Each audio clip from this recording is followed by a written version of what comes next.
Okay, this is going to be a quick POV kind of video of how I do my top-down analysis, and I'll be using the NFP day as an example.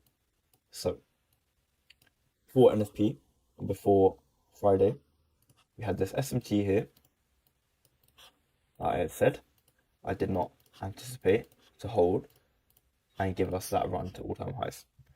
Okay, so I'm already expecting lower price action. Confirming this, we had the daily PSP. Okay, so we have YM closing bearish here, or down closed, and then with an up close candle on ES and NQ. So this is telling us that we're going to have a continuation of lower price action for these lows here. Okay, there are a lot of liquidity under here. So immediately my draw of liquidity is here. If we're going to the 1 hour chart, we let NFP play out, of course. We don't want to be risking anything. And before NFP, we had a weekly cycle sequential SMT. Okay, so that would have been on this high, I believe. This high, and then this high here, where YM gave us a failure swing. Then after this, we had that 1 hour precision swing point, okay? And this was confirming this turtle soup. Alright, so now we're immediately thinking price is ready to move towards these lows that we highlighted earlier. NFP played out following this 1 hour PSP and the weekly cycle sequential SMT and moved lower. Okay, if I go on to the 15-minute chart, what I did is, because I'm not expecting it to just immediately move down to these lows with no retracements, so I drew my premium and discount, okay, of the range that we were given from NFP, which was here. And then I was expecting a cracking correlation between the assets on the equilibrium of this range. So here you can see that NQ and ES are both failing to trade into premium, whereas YM traded into premium. Okay, and this is that cracking correlation between premium and discount. On the 30-minute chart, we had this SMT fill. So we have this 30-minute gap.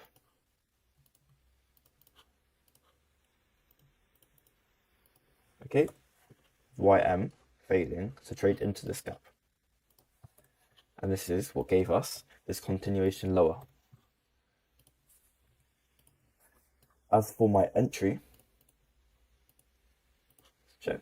We're also within new week opening gaps and new day opening gaps, make it high probability. But in terms of my entry now, my entry was here. I believe it was 192. Okay, my entry was on this 1 minute precision swing point. Okay, so on NQ it was a precision candle. It was a precision swing point on YM. Okay, so my stop loss was above here. Entered, it wicked above immediately, failed to wick above on YM, which is an even lower time frame SMT. So my stop loss came above here, targeting the lows. Okay, something like that. So this gave me an almost 1-to-40 RR trade.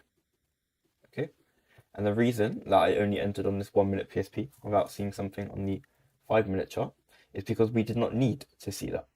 We are simply trading off of this continuation of the 1 hour PSP. We had the 30-minute SMT fill, and we also had the cracking correlation between premium and discount, which meant that price was ready to reverse. Okay, and this entry, this 1 minute precision swing point, was 9:29. So it closed, and then it was 9:30, and it was ready to displace. Okay, there was no manipulation that needed to be done.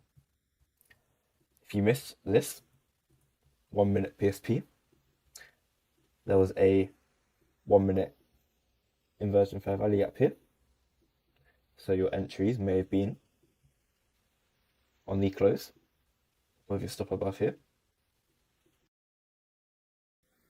or it may have been the retracement back into the gap here. Okay, and you can see how much less RR we are gaining from entering on these kind of normal entry models. Okay, whereas if you use the 1 minute precision swing point, you can see the difference in RR that we're getting. Okay, so that is how I approach the markets. And yes, you can see how this is within the new day opening gap as well, making this even higher probability. Okay, but the main thing that I was looking at was this cracking correlation between premium and discount. This was the number one, I would like to say, confluence as to why I entered when I did. If this hadn't happened, I would have wanted 9:30 to manipulate higher before going lower. Okay, but because we had this cracking correlation with NQ failing to get into premium and YM being in premium, this is why I entered on the 1 minute PSP. That's why the 1 minute PSP worked, because it was in context of the higher time frame. Okay, and then these breakaway gaps here just meant that price was going to expand even more. Okay, the more breakaway gaps we see, the further price will go. Hopefully that makes sense, and I will try to get more examples like this, but for now, I hope this gives you an insight into how I'm viewing the markets, how you can use 1 minute PSPs without them being inside a 5 minute or a 15 minute PSP, for example.